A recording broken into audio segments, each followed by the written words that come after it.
Okay, good morning. Let's get started. As we saw last week, in advance of Shemitah 5649, 1888, 1889, a group of rabbis, at the insistence of Baron Rothschild, came up with a solution to address the issue of Shemitah for the young Yishuv, the nascent Yishuv, these agricultural settlements that were being founded by these traditional and religious Jews from Eastern Europe. And based on earlier precedents, which we mentioned last week, Rav Shmuel Mohilever, who was the Rav of Bialystok and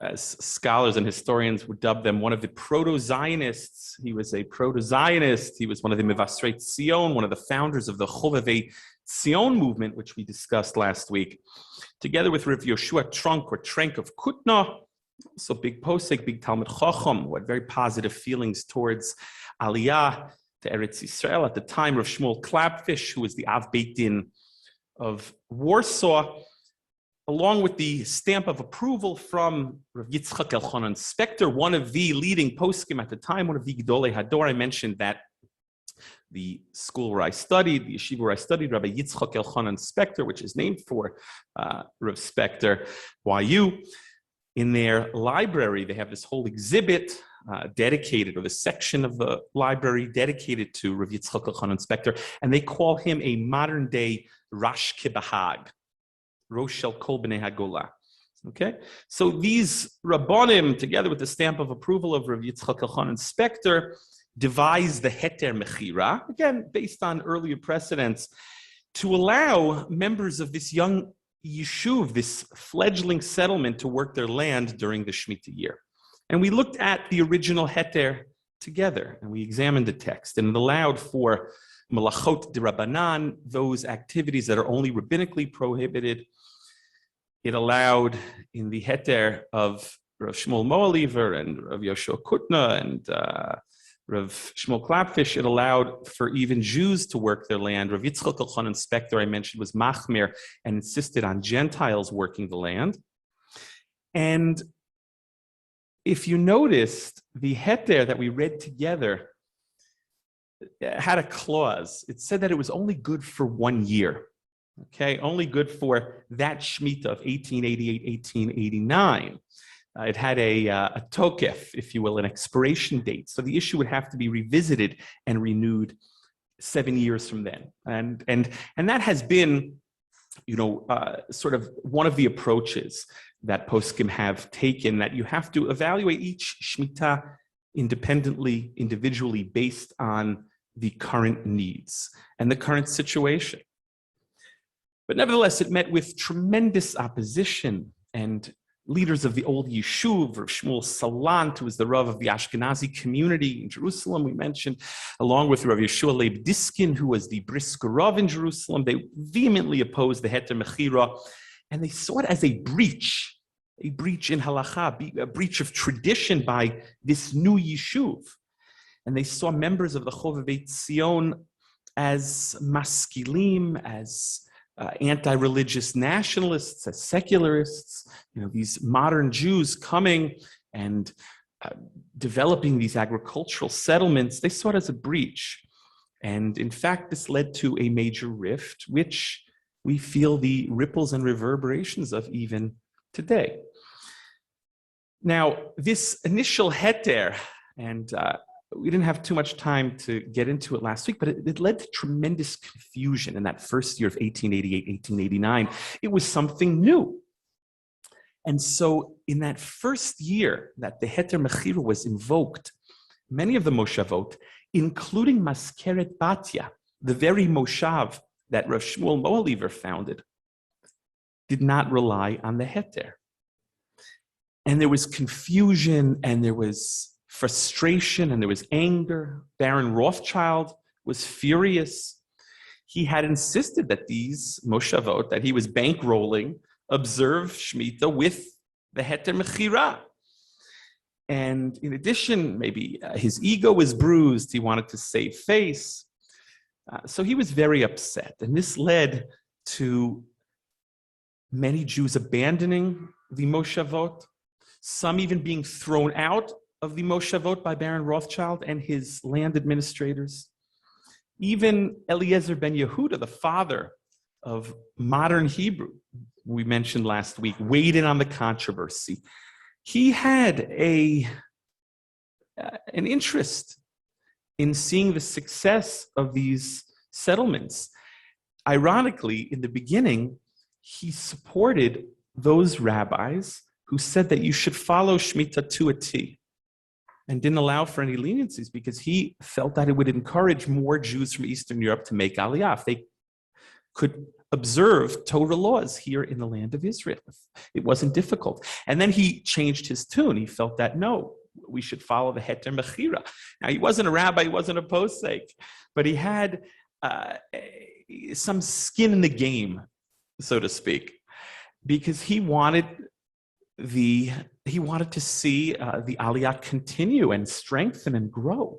And so following this disaster of 1888, 1889, he laid the blame on the leaders of the old Yishuv, on Rav Shmuel Salant and on Rav Yeshua Leib Diskin, the Briskerov, and he even called Rav Shmuel Salant the chief enemy of the new Yishuv. So Eliezer ben Yehuda goes as far as to call Rav Shmuel Salant the chief enemy of the new Yishuv. He felt that ultimately this approach threatened the growth and expansion of the new Yishuv and of Aliyah. And as I mentioned last week, this controversy begins to draw these clear lines in the sand between the old Yishuv and the new Yishuv. And as I said, the ripples and reverberations of which we feel until this very day. And in many ways, as I mentioned, this machloket shapes the religious and political landscape as we know it today. Divisions between the Haredi community and the Tzioni Dati communities and the Chiloni community. Okay? So there was confusion in the Moshavot themselves, and people left and people were thrown out. By the next Shemitah of 56, 1895, 1896, so by now, the Heter Mechira had become more popular. By now, Rothschild had more control over the settlements. By now, the Heter Mechira became more accepted by rabbis. Again, in 1888, it was brand new. And with time, even Rav Shmuel Salant is said to have agreed, at least orally, with a limited type of Heter Mechira, a limited application. Rav Yeshua Leib Diskin approves a limited application of the Heter. We'll talk about that in a moment with this chidush of the then chief rabbi of Yafo, the chief rabbi of Yafo, Rav Naftali Hertz. We'll speak about it in a moment. But you know, it's interesting. With time, the Heter becomes more widely accepted.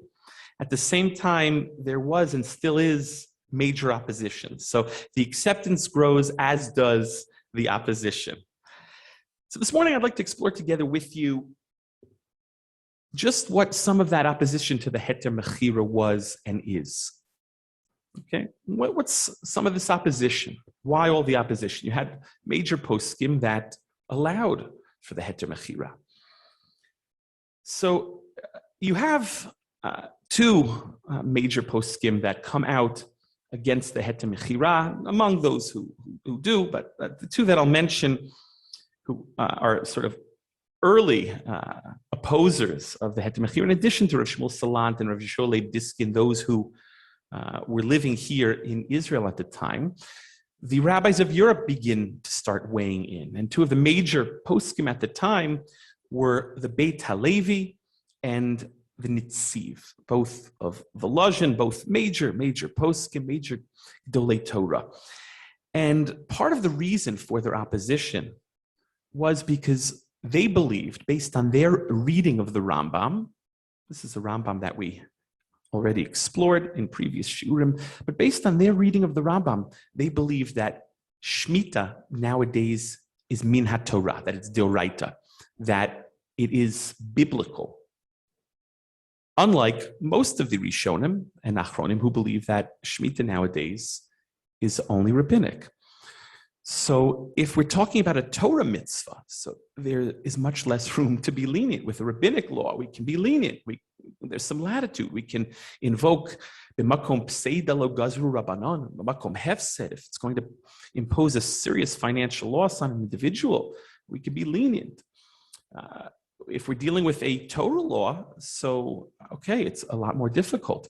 And as we mentioned last week, the authors, so to speak, of the Heter Mechira assumed that Shemitah Bizman Hazeh, like the overwhelming majority of poskim, is only rabbinic. That's what it was based on. That's the assumption. As I mentioned, there are those who believe, this is a minority opinion, but there are those who believe that Shemitah nowadays is only a midat chasidut, or like a minhag. It's a pious custom, but it's not even a formal rabbinic enactment. Okay, but most assume it's a rabbinic enactment. So what's interesting is both the Beit HaLevi and the Nitziv supported the Chovevei Tzion movement. Initially, in its infancy, the Beit HaLevi supports the movement, but then ultimately withdraws his support. As I mentioned last week, this was a unique movement that was really a joining of forces between two strange bedfellows, the religious Zionist community, the early religious Zionist community, the Mevasrei Tzion, and secular Zion, or very early secular Zionists, okay? So initially, the Beit HaLevi lends his support, then withdraws his support. It was a mixed organization. As I mentioned last week, ultimately, the religious element breaks away from the Chibat Tzion or Chovevei Tzion movement and forms the Mizrahi, okay? So the Nitziv, who was more open in his worldview, continues to support the Chovevei Tzion, the Chibat Tzion movement. And we have letters of his. He writes very passionate letters supporting the movement. He was a big religious Zionist. The kibbutz Ein HaNetziv, of course, is named for him. A lot of those early kibbutzim, those religious kibbutzim, were named for these Mevasrei Tzion, these heralders of Zion we mentioned last week. And so, as I said, the basis for their hesitation, or their opposition, is the fact that according to the Beit HaLevi and the Nitziv, based on their reading of the Rambam, Shemitah nowadays is the Oraita. We said in previous shiurim that Shemitah, at least according to most, is dependent on the Yovel. The Torah says, "Ukratem dror ba'aretz lechol yoshveha." You shall proclaim freedom throughout the land to all of its inhabitants. So it requires all of its inhabitants. Kol yoshveha aleha, the Gemara says. And we discussed what that means. Does it mean a majority? Does it mean that the Jews are returning to their tribal plots, that each tribe somehow relocates to where their tribe was, where they had a nachala, an inheritance? But in any case, according to most Rishonim and Achronim, when you don't have Yovel, so Shemitah is only the Rabbanan. But again, according to the Nitziv and the Beit HaLevi, and it's almost ironic because the Nitziv supports this movement and supports the settlement and writes so passionately about it, and is such a strong religious Zionist, an early religious Zionist. Nevertheless, he was against the Heter Mechira because he believed that Shemitah is the Oraita. Others, the Aruch HaShulchan, one of the major poskim at the time, another Litvish Gaon, was against the Heter Mechira. Rav Shamshon Raphael Hirsch at the time was against the Heter Mechira. Now, he issues a letter in December of 1888, just a few days before his death, calling on the Jewish community to raise money for the Yishuv and allow them to observe Shemitah, along with other rabbis and poskim at the time. Again, as I mentioned last week, Baron Rothschild and others wanted to move the new Yishuv away from this old model of having to rely on handouts from the Jewish communities of Europe, what's called the Chalukah. Those who were against their Heter Mechira had no choice. So they had to try and raise money for these Jewish farmers to allow them to sit back and let their land lie fallow. So you had Rav Mordechai Gimpel Yafi, for example, who was Litvish Gaon. He was one of the founders of the Chovevei Tzion movement, the Chibat Tzion movement. He moves to Israel in the Shemitah year of 1888, this watershed moment, if you will, this transformative year, and interestingly refuses the invitation of the old Yishuv, who wanted to claim him as their own, and instead settles in Maskeret Batya. We mentioned initially it was called Ekron. And he wrote articles in the newspapers and letters calling on the community to support the new Yishuv financially and to sustain them during the Shemitah year so that they would not have to work their fields. Some of the other rabbis who signed off and encouraged financial support mentioned the Beit HaLevi already. The Or Sameach, Rav Meir Simcha Cohen of Dvinsk, also major Talmud Chacham at the time. He was also a big supporter of the Chibat Zion, Chovevei Tzion movement. The Sfat Emet, the Gerer Rebbe, okay, he encouraged Jews to support the Yishuv financially. Rav Azriel Hildesheimer, among others, tried to raise money. And this is a model that exists until this very day. And we'll talk maybe later on this morning about Keren HaShvi'it, this organization which you see advertising in the newspapers now, encouraging Jews to make donations to support religious farmers so that they can keep Shemitah without having to rely on the Heter Mechira, without having to work their land.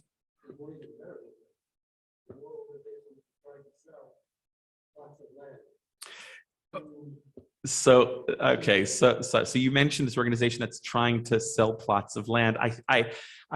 That's an interesting new take on it, right? They're encouraging Jews abroad to buy a plot of land here in Israel and fulfill the mitzvah of Shemitah, and then use those funds to support Jewish farmers. Okay, so it's a slightly different take. It allows them to feel good. Not only is the money going to support Jewish farmers, but they feel like a sense of ownership, that they have a plot in the land of Israel. Okay, which is going to lie fallow. It's not going to be worked. Correct. Right. It's interesting. It's interesting. You have a number of organizations. Okay. The Nitziv, who I mentioned, was against the Heter Mechira. He believed that by observing Shemitah, and he writes this, by observing Shemitah together with the other mitzvot hatliyot ba'aretz, which are not always easy. He believed it to be a great Kiddush Hashem, in that Jews and non-Jews alike will see the tremendous bounty and blessings that God bestows on the land, and they will see that Eretz Yisrael is not like other lands, as the Torah promises. Eretz Yisrael merits this additional level of hashgacha pratit, of divine providence. The Torah says the eyes of Hashem are on this land from the beginning of the year to the end of the year. And as the Torah promises, if you will ask, what will I eat during the Shemitah year? The Torah says that you'll have enough bounty, enough excess in the 6th year to provide you for the 6th, 7th, and the 8th year before you can start reaping the benefits of your new crop in the 8th year. So the Nitziv really believed that if you kept Shemitah, you would see blessings from Hashem, and this would only encourage people to make Aliyah. Again, it's kind of ironic. The Nitziv, who is so passionate about settling the land of Israel, he's against the Heter Mechira, but he believed that by keeping Shemitah, Kihilcheta, that ultimately would be a Kiddush Hashem and would encourage people to make Aliyah. So in addition to this concern whether Shemitah nowadays is the Oraita, the Nitziv had another concern. He raised another issue, which later poskim like the Chazon Ish, who we'll get to, also raise, and that's the issue of the Isur of Lo Techonem. The Torah in Dvarim, Perek Zayin, Deuteronomy chapter 7, says, Ki yaviacha Hashem Elokecha el haaretz asher tavasham l'rishtah, v'nashal goyim rabim mipanecha, Hachiti v'ha'yergashi v'ha'amori v'ha'knani v'ha'prizi v'ha'chivi v'ha'yevusi, the different Canaanite nations, right? Shiva goyim rabim v'atzumim mimeka, when Hashem, your God, brings you into the land that you enter to possess it, He will dislodge all of these nations before you, the Chiti, the Yergashi, the Amori, the Knani, all these different Canaanite nations. Unitanam Hashem Elokecha lefanecha v'yikitam hacharim tacharimein otam lo tichrot lahem brit v'lo techonem. Hashem, your God, will deliver them to you and you will defeat them. We have this mitzvah to wage war against these 7 Canaanite nations. You have to destroy them. And then the Torah says, V'lo techonem, and you're not to show them any chen, any grace. Different ways to translate it. Torah continues, lo titchaten bam, you're not to marry with them, bitcha v'lo titen livno, v'ito lo tikach v'necha, lo livnecha, you're not supposed to give your daughters to them, take your sons, don't mingle with them. All right, lest your children turn away from Hashem and worship other gods, the Torah continues. So there are different explanations in the Gemara in Masechet Avodah Zarah as to what this prohibition of lo techonem is. And one of the explanations, one of the drashot is lo titen lahem chanaya bakarka. You're not allowed to give them any land. Now, what are the parameters of that isur? What is the extent of that isur, of this prohibition? To whom does it apply? Interesting. So the Nitziv writes in a tshuva, in his Meshiv Davar, that here, now he personally held that Shemitah was deoraita, was biblical, based on his reading of the Rambam, as I mentioned. But the Nitziv writes the following. He said, according to most poskim, Shemitah bizman hazeh is only the Rabbanan, it's only rabbinic. So here, in an attempt to circumvent a rabbinic law, what are you doing? You're transgressing a biblical prohibition, an Isur Torah of lo techoneh. And he writes, it's as if you're running from the wolf right into the arms of the lion. Okay, that's his famous expression of his, this famous metaphor of his. You, in order to get around a rabbinic prohibition of working the land, it's only rabbinic nowadays, you are violating this Torah prohibition. It's as if you're running from a wolf straight into the arms of a lion.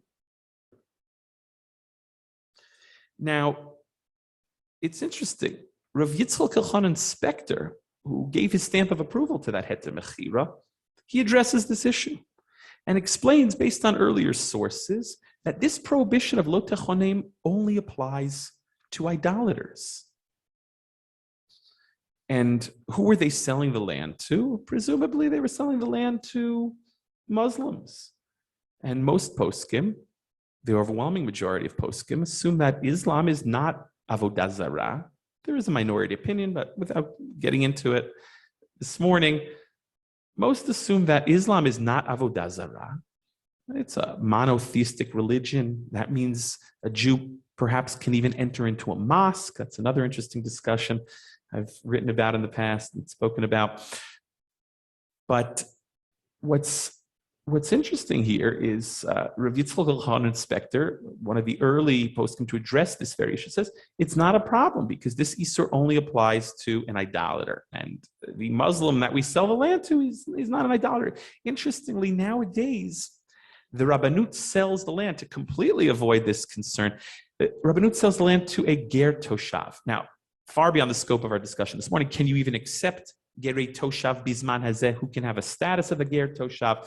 But they sell the land to a Russian immigrant, I think someone from maybe the Ukraine, who has a Jewish grandfather, right? Someone who qualifies for the law of return, but is not Jewish al pi halacha. Someone who keeps the Sheva Mitzvot B'nei Noach as a ger toshav must do. And that's who they sell the land to. They sell all the land that's included in the Heter Mechira. They sell to this one individual. So they skirt around this issue. Certainly he's not an idolater. He's a ger toshav. He keeps the Sheva Mitzvot B'nei Noach. Again, can we accept gerei toshav? That's beyond the scope of our discussion this morning.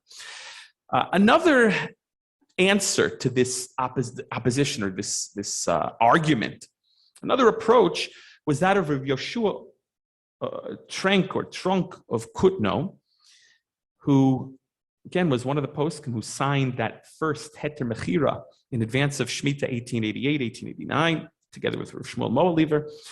So in his Yeshuot Malko, he examines the nature of the Isur and asks, what is this Isur ultimately about? We read a few psukim from Devarim, Perek Zayin, that it's about these idolatrous nations and not giving them land and not showing them favor, and you have to uproot them and not intermarrying with them, not giving them your daughter or your son in marriage. He says, look at the context What is the nature of this prohibition? The nature of this prohibition is ultimately about losing a foothold or a stronghold in Eretz Yisrael. But if by selling them the land, it ultimately is for the benefit of Jewish settlement to ensure that we maintain our foothold on the land. So then he writes, there's no prohibition of lo techonem. This is the whole isur of lo titen lahem chanaya bakarka, giving them land, is so that you're going to come to lose the land. That's the nature of the isur. He says, the Heter Mechira, it sells them the land so that you can ensure that you maintain the land in Jewish hands ultimately. Okay, I mentioned that in the Shemitah prior, 1881, you had the Jewish community, the settlement of Petach Tikva was abandoned. Now, scholars and historians will debate whether what did them in was malaria and disease or whether it was the Shemitah that did them in. But they abandoned the settlement. It had to be resettled several years later. So, according to Rav Yeshua Kutno in his Yoshuat Malko, he writes, there's no prohibition of lo techonem if the intent is to sell the land in order to ultimately maintain your foothold on the land, maintain the land, keep the land in Jewish hands. Rav Kook, who we will discuss more in depth shortly, I know last week you were asking Rabbi Lev about Rav Kook's opinion. So Rav Kook, together with Rav Tzvi Pesach Frank, who was the Rav of Yerushalayim, major posek, major important figure in the Rabbanut, the early Rabbanut, they explained that since the sale is only temporary, there's no violation of the prohibition of lo techonem. What is the isur of lo techonem? That's giving them lo titen lahem chanaya bakarka. You're giving them a foothold in the land. But if the sale is only temporary, you're not really giving them anything. And in fact, as we saw last week when we examined together the actual text of that first Heter, it said that after the year, the land is going to revert to its original owners, which, by the way, we'll address in a few moments, because maybe that would seem to undermine the sale. But in any case, for Rav Kook and Rav Tzvi Pesach Frank and other poskim, since the sale is only temporary, it's not a violation of lo techonem. That's giving them a permanent share in the land. This is only temporary. Okay. Some say that the isur of lo techonem nowadays is only rabbinic, and that's additional reason to be lenient with it. Rav Naftali Hertz, who was the Rav in Yafo before Rav Kook, I mentioned him just a few moments ago, he came up with a modified version of the Heter Mechira to address this issue, which met the approval of Rav Shmuel Salant and Rav Shua Leib Diskin. He very creatively said what we can do is, instead of selling them the land, right, which may be a violation of this Isur Torah of lo techonem, let's sell them instead the trees and the plants that grow, but not the land, just the plants and the trees, everything above the ground. Okay, creative but questionable whether that works or not. At the end of the day, the trees are still rooted in the ground, and the plants are still rooted in the ground. In any case, that was one way to get around it. But what's interesting is, and what's important for our discussion this morning, and certainly in order to understand Rav Kook's approach, is that already the Rav in Yafo, Rav Naftali Hertz, believed in supporting the Heter Mechira, at least a modified version of the Heter Mechira. Okay? That's possible. That's possible.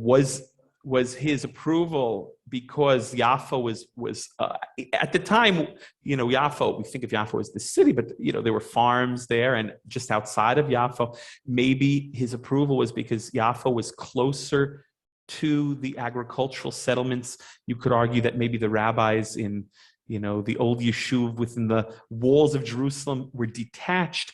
That's an interesting way of looking at it. It could be. But look, it's the job of a posek, wherever he lives, to understand what's going on in the shetach, the mitziyut. So it could be, or it could be he just had a different approach to this halachic question. It wasn't necessarily a matter of how much, were they in touch with the farming that was going on, or were they disconnected? You had a question in the back, Rav David.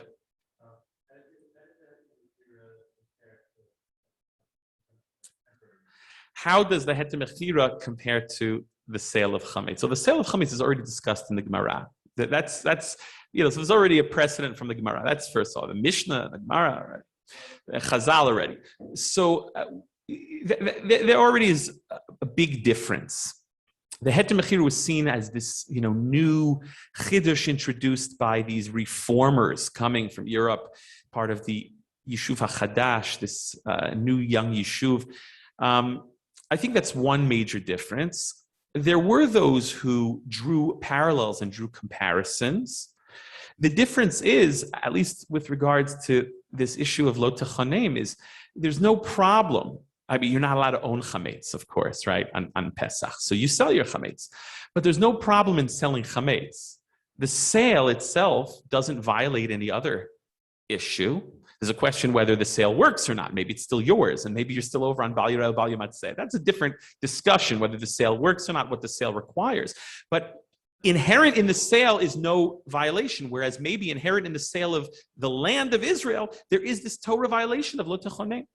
But others, we'll see in a moment, at least with regards to understanding how sales work in halacha in general, there are those who draw comparisons and bring Mechira chametz, the sale of chametz, as a proof, as a precedent, as some evidence. We'll touch on that shortly. Let's fast forward to 1904. Between 1904 and 1914, you have a major aliyah, which is dubbed the second aliyah. It sees approximately 35,000 Jews immigrating to Israel, mostly from the Russian Empire, small contingent from Yemen. And this historic aliyah really lays the groundwork for the establishment of the state of Israel. But it's a very different kind of aliyah. We mentioned last week that the first aliyah was primarily traditional, primarily religious, inspired by the Mevasrei Tzion, the Chibat Tzion, Chovevei Tzion movements. Although you did have a small secular contingent, we didn't mention last week, Bilu, the Bilu movement. But the second aliyah is very different. It's an aliyah of secular Zionists. By now you have secular Zionism.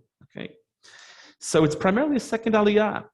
And the turn of the 20th century sees tens of thousands of new immigrants, the overwhelming majority of which are secular. So the poskim, now this new group of poskim living in Israel in the 20th century, have to address the question of Shemitah observance once again, specifically to address the needs of this new growing population. Now, beyond just mere survival, which we discussed last week, the hunger, the famine, disease, malaria, all the challenges they faced in the late 19th century, now maybe the challenges are different. Maybe now you have to try and make Shemitah in addition to those other challenges, but maybe now you have additional challenges. You have to make Shemitah and religious observance, Torah observance, as easy and as accessible as possible to encourage Torah observance among this new wave, among this new aliyah, these new immigrants. So Rav Kook moves to Eretz Yisrael and becomes the Rav of Yafo in 1904. Now, interestingly, while still in Europe, Rav Kook was uncomfortable with the Heter Mechira. There's a lot to say on this, but I see we're already running out of time. But here, and maybe this goes to your question, here now he's the Rav of Yafo, and he inherits this position from Naftali Hertz, who I mentioned had relied on the Heter Mechira. He augmented it, he had his own version, but he implemented at least his version of the Heter Mechira. So Rav Kook, with the position, inherited the Heter Mechira. That was, even nowadays, certain rabbis, they take a position and they inherit certain leniencies that they may not have been comfortable with, but that's the current reality. And, very difficult for a rabbi to change something, to go backwards once the community is already being lenient with a certain issue, although sometimes it happens. You have a lot of interesting stories, but not for now. But Rav Kook, and maybe addressing your question, is now responsible not only for Yaffo, but for the surrounding settlements as well. And you see his hesitancy, even in his reliance on the Heter Mechira. On many issues related to Shemitah, he is very machmir. Okay, he writes a whole Sefer, Shabbat Haaretz, about Shemitah, about the Heter Mechira. And on the one hand, he's lenient and responds to the needs of the Yishuv and encourages other rabbis to respond to the needs of the Yishuv. And he's someone who feels that you have to respond to the needs. You can't live detached. You can't live cloistered off in an ivory tower. On the other hand, he also writes that we should constantly be looking for solutions other than the Heter Mechira to properly observe Shemitah. Maybe we'll mention some of those, or at least one of them this morning, at least in passing, like the oats are baked in. I'm sorry, what did you want to say? He was a Talmid of the Nitziv, although, unlike the Nitziv, Rav Kook believed that Shemitah nowadays is only d'Rabbanan. And unlike the Nitziv, he relied on Heter Mechira and did not see the Isur of Lo Techonim as a problem, but he did study in Volozhin under the Nitziv and was very close with the Nitziv. You are correct. At the time when Rav Kook was the Rav in Yaffo, the Ridbaz was the Rav in Tzfat. And the Ridbaz was his Bar Plukta, his major opponent on this very issue. Rav Yaakov David Vilovsky, the Ridbaz, was a Rav and Rosh Yeshiva in Slutsk, major Gaon. He wrote Perushim on the Bavli, on the Yerushalmi. And while traveling in the United States to raise money to publish his Sfarim, he was appointed Rav of Chicago. There's an incredible story about how he got into sichsuch, in machloket, with the shochtim, the slaughterers of Chicago. Chicago at the time in the early 20th century was a major place of shchita. I'm sorry? Major meat center, right? So where all the beef coming from the Midwest would pass through and be transported all over the United States. So as happened in many places, there are a number of stories of this. Rav Moshe Feinstein, even when he was the Rav in Luban, the rabbi got into a fight with the shochtim, right? And oftentimes the shochtim would bully the rabbi. In this particular case, they even threatened the Ridbaz's life, or the Ridvaz's life, okay? According to the story, he had to flee on Shabbos with his family to New York. He got on a train on Shabbos, according to the story. Pekuach Nefesh. If you're interested, Rabbi Rakefet has published on the life of the Ridbaz. He published a monograph, a scholarly article. I'm sorry?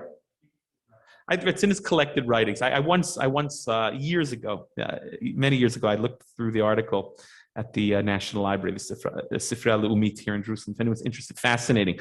So he has to run to New York on an Erev Shabbos, on a Leil Shabbos, Pikuach Nefesh, and ultimately he settles in Eretz Yisrael in 1905, where he builds the yeshiva and becomes the Rav in Tzfat. And he becomes a major opponent of Rav Kook's with regards to the Heter Mechira. And he voices his opposition in his commentary to the Pa'at HaShulchan. Now, the Pa'at HaShulchan is a fascinating sefer. Unfortunately, it's out of print nowadays. Only the old printings, if anyone's interested in putting out a new scholarly version of the Pa'at HaShulchan, a new edition, it's certainly something that is very much necessary. So the Pa'at HaShulchan is the work of Rav Yisrael Mishklov, who was one of the Talmidei Hagra, one of the close students of the Vilna Gaon. As we mentioned last week, the Vilna Gaon in the early 19th century, the Vilna Gaon, he dies in the late 18th century, but the Vilna Gaon sends his students on Aliyah in the early 19th century. Many students of the Vilna Gaon come on Aliyah in the early 19th century, in the first half, in advance of what they believed to be the coming of the Mashiach in 1840. They wanted to be there and bring about the redemption and see the coming of the Mashiach in 1840, they believed, based on statements in the Midrashic literature in the Zohar, that the Mashiach was going to come in 1840. So among his students is Rav Yisrael of Shklov, And he writes the Sefer, the Pata Shulchan, on the Mitzvot Tatzliot Ba'aretz, the agricultural laws. It's a fascinating Sefer. And in his introduction, he describes all the challenges they faced. There was earthquakes and disease and plagues, and everyone was dying. He suffered tremendous personal loss. His whole family died. It was just awful.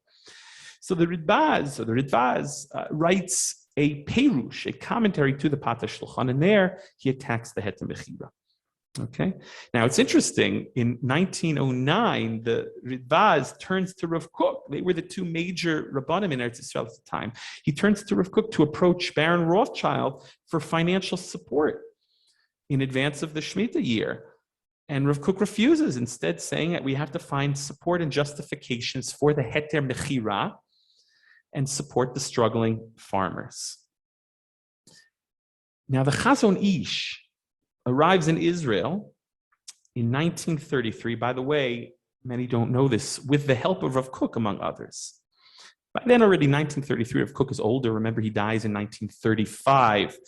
But the arrival on the Chazon Ish represents another, another tkufa, another period, another stage in this whole Shemitah controversy. With the arrival of the Chazon Ish in 1933, it once again stirs up the controversy. And the Chazon Ish spends a lot of time writing, a lot of ink spilled, writing about Shemitah and about the Heter Mechira. Now, it's fascinating. Rav Rimon, in his Sefer, which I showed you last week, fabulous Sefer, both in Hebrew and English, although I prefer the Hebrew edition.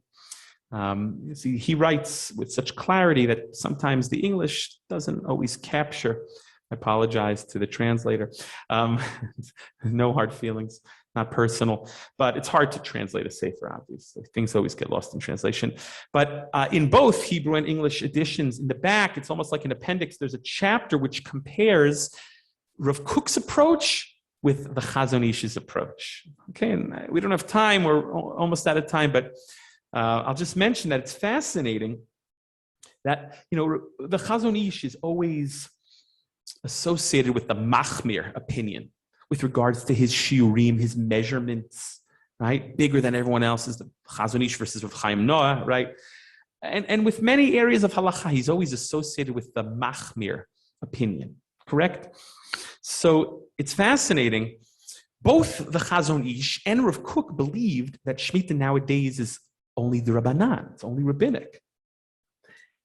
Nevertheless, it's almost counterintuitive. Rav Kook, who relies on the Heter Mechira in many other areas and many other instances, and even with the Heter Mechira, has all sorts of additional stringencies. He's very careful.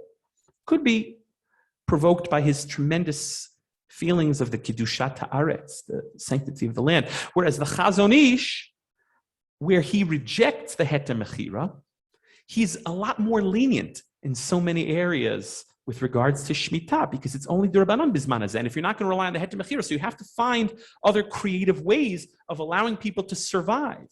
So on the one hand, Rav Kook, he relies on the Heter Mechira, but is very machmir in many ways and in many areas, many instances. And the Chazon Ish, who rejects the Heter Mechira, is very lenient because Shemitah Bisman Hazeh is only the Rabbanan. Okay, so Rav Rimon has this whole chapter where he compares and contrasts the shitot of Rav Kook and the Chazon Ish. Although by the time the Chazon Ish comes on the scene, Rav Kook is already no longer very active. So the two of them didn't really have too much to say to one another about Shemitah, at least during Rav Kook's life. But the Chazon Ish is certainly responding to a lot of the things that Rav Kook and others wrote. Now, I'll just mention, as an aside, I mentioned, Rav Kook came up with some solutions. One suggestion was what becomes known as the Otsar Beit Din, which is very popular nowadays. But it wasn't really considered seriously until the 1940s when the Chazon Ish begins to explore it seriously. So that's another interesting intersection between Rav Kook and the Chazon Ish, where you might think, they would be polar opposites, and it's counterintuitive, but on many issues they actually agree. And on this particular issue, it's counterintuitive, it's almost ironic. Here, Rav Kook, who relies on the Heter Mechira, is very stringent with regards to Shemitah, whereas the Chazon Ish who rejects the Heter Mechira is lenient in many areas of Shemitah because he believes it's only rabbinic nowadays. Okay, Beseder, it could be. We'll talk about the Heter. We'll talk about the Otzer Beitin if we have time. One issue which the Chazon Ish and others raise, which Rav Kook already addresses, is that maybe the sale is not a real sale. It's just a legal fiction. Some discuss that with regards to Mechirat Chametz as well.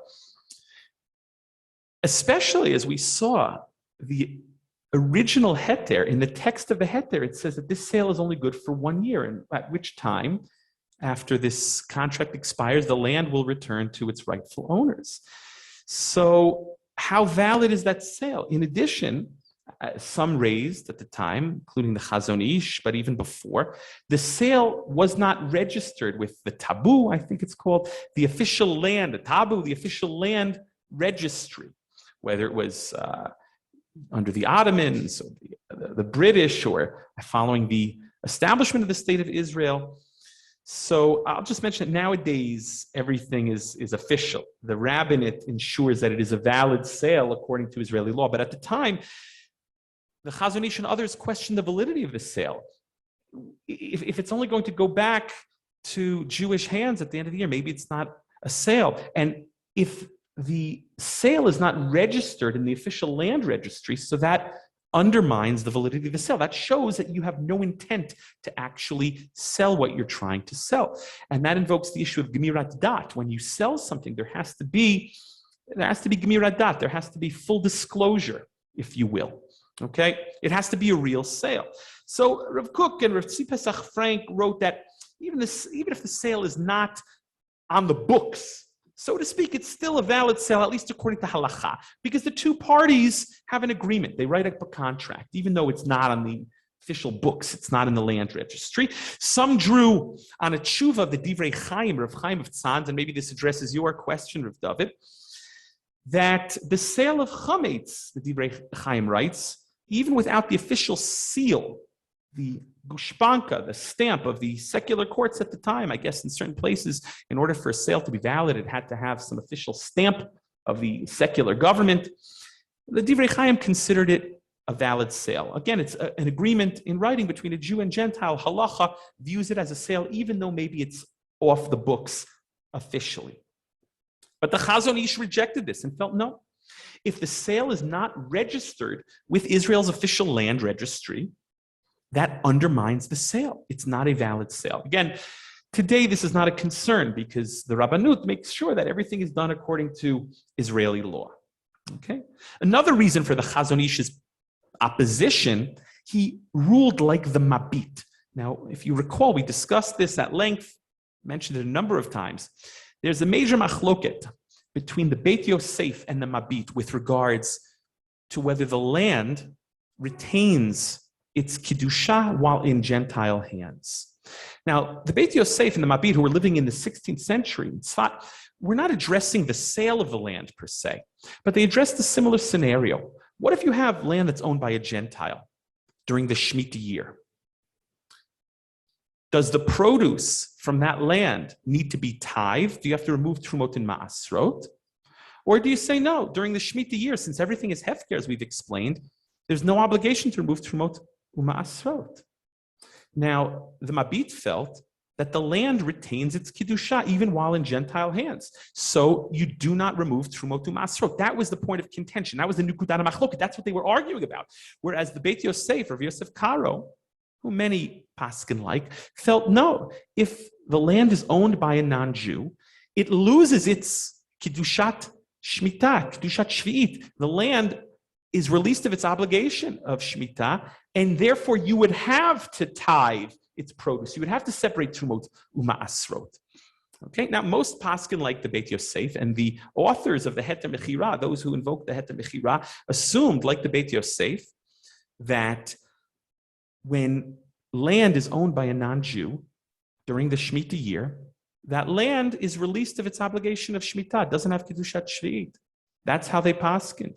However, again, there's this opinion of the Mabit, who was also a major posek at the time. He actually served together with the Beit Yosef on the Beit Yosef's Beitin, which we mentioned, okay, in Tzfat.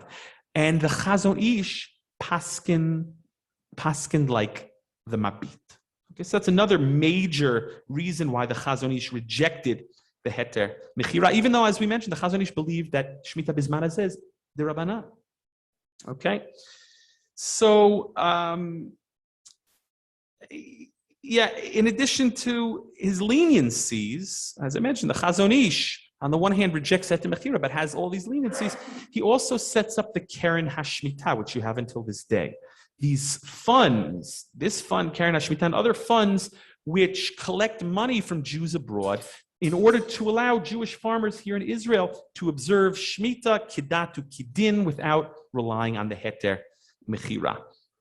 So these are just some of the objections raised to the Heter Mechira by those poskim who opposed it. Now, with the establishment of the State of Israel, Chief Rabbi Rav Herzog and the Sephardic Chief Rabbi Rav Uziel, together with Tzvi Pesach Frank, we mentioned it already this morning, they adopt the Heter Mechira, and it becomes the official position of the State of Israel. Fast forward to Shemitah 5767, 2007-2008, not too long ago. In advance of Shemitah 5767, the chief rabbinate makes a very interesting decision. And this perhaps represents their move to the right, as has happened over the decades, that they said they're going to leave the decision up to the individual municipalities. In other words, they're not going to impose the Heter Mechira on all of the State of Israel, but instead, the rabbinate of Haifa, let's say, will make a decision for the surrounding areas and the farms in their jurisdiction, whether they're going to allow for Heter Mechira or not. The rabbinate of Jerusalem will make their decision. Each Azor, each region, each Moatzah, each city, each rabbinate will decide for themselves. And so many rabbinates decided not to rely on the Heter Mechira. Again, the chief rabbinate over the years has moved to the right. I don't know if I should be going this way or this way. This is my right. So interesting. What happened was the farmers took the issue to the Bagatz, Israel's Supreme Court, and the Bagatz ruled no, the chief rabbinate has to make a decision for the entire State of Israel. So they, because of the pushback, they backtracked and said, okay, we'll follow the Heter Mechira, but they introduced a number of chumrot and hidurim into their sale. Now, last Shemitah, just 7 years ago, in advance of the last Shemitah, the chief rabbinate, I should say, introduced something else, some other new concept. Mahadrin and regular, or ragil. Okay, Mahadrin, which does not rely on Heter Mechira, instead uses Yivul Nochri, produce, Gentile produce coming from outside of Eretz Yisrael, from Gentile lands. Okay, some perhaps coming from fun places like Gaza, the Gaza Strip. Our good friends over there, our cousins. That's the Mahadrin. Okay, you want to be from, that's Mahadrin. And so whether it's supermarkets or whether it's restaurants, if you want your Tudat to say Rabbanut Mahadrin, you have to use Yibul Nochri, you can't rely on the Heter Mechira. And then regular Kashrut, which relies on the old standard, the gold standard, the Heter Mechira. And it will be interesting to see how it plays out this year with what's going on with regards to kashrut in the country right now. Because as you know, the government has decided to democratize kashrut, to open it up to everybody. Well, what the decision is, and this is still being, the Rabbanut is pushing back and saying they're not going to go along with this, but the government has decided that they're going to allow that was the word I was looking for, privatize. They're allowing the privatization of kashrut, which means that they're going to allow people or agencies, people to create independent kashrut organizations, independent hashkachot, independent supervision agencies, kashrut companies, with the Rabbanut acting as a governing body, as an oversight body, overseeing what these independent organizations are doing. So it opens up the playing field. It completely democratizes kashrut. We'll see how long this lasts. We'll see what happens, but it's going to be interesting to see what happens with regards to Shemitah. Okay? This is next week already. But again, so Shemitah, it's interesting. Shemitah is not only this year, but it goes even into the 8th year because all the produce that comes from this year. Okay, so it's going to be interesting how the Rabbanut navigates this. The current policy of the Rabbanut is Mahadrin Ragil, like last time, like 7 years ago, Mahadrin Ragil. Okay, and as we began with last week, this machloket, Shemitah and Heter Mechira, it's so divisive. This is a controversy that raises its head, that rears its ugly head, if I can call it ugly, every 7 years. And in many ways, this machloket has shaped the divisions within Jewish life that we have today, as we saw. People won't eat by other people. In the Haredi world, they will solely eat Yibul Nochri. They won't even rely on Otzar Beit Din, or they don't want to touch anything that may have Kedushat Shvi'it even. Forget Heter Mechira. But in the Haredi world, they rely on, or they will only eat Yibul Nochri, Gentile produce, some of which coming from our cousins in Gaza. 7 years ago, my wife was in Osher Ad, and she comes back with a bag of carrots that say product of Gaza, in big letters on the carrots. As Rav Gold once said, if you're going to rely on Yibul Nochri, make sure to wash the blood off. Okay. Maybe that joke is not in the best of taste, but I can't say something like that, but Rav Gold can. But the Jewish consumer should be a conscientious consumer, and use his conscience or her conscience when determining what to rely on and whether you want to support our cousins in Gaza and buy their carrots. Well, a lot of it comes from overseas and other countries, but a lot of it comes from the Middle East. And it's not always clear, by the way. If you shop in Osher Ad or another Mahadran supermarket, it's not always so clear where the produce is coming from. It just says that it's Yibul Nochri. It's Gentile produce. Okay. I don't know. Right. Yep.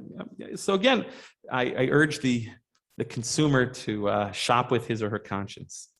There's a big move in the religious Zionist world in recent years to rely on Otzar Beit Din, whereby the Beit Din comes in and pays the farmer for his time and his expenses, his resources, but not for the actual produce. You can't sell the produce, but they are able to compensate the farmer and distribute the produce. But that's only a solution for things like fruit and wine and things that don't require real planting and working of the land. Other solutions, planting in the Arava, which is within the borders of the modern state of Israel, but don't have Kiddushat Haaretz, parts of the land of Israel in the south and southwest that don't have the sanctity of Eretz Yisrael, or Matzah Minutak, growing in a way that's detached from the ground, growing in greenhouses or using hydroponics, new advances in agricultural technologies. I think that is ultimately going to be the future of how we approach Shemitah Mahadrin, growing off the ground, growing hydroponically, growing in greenhouses, etc. Although there are those who even oppose that. Most farmers, supermarkets, grocery stores, shops, and restaurants around the country hold by the Heter Mechira. They rely on this Heter Mechira. It's interesting.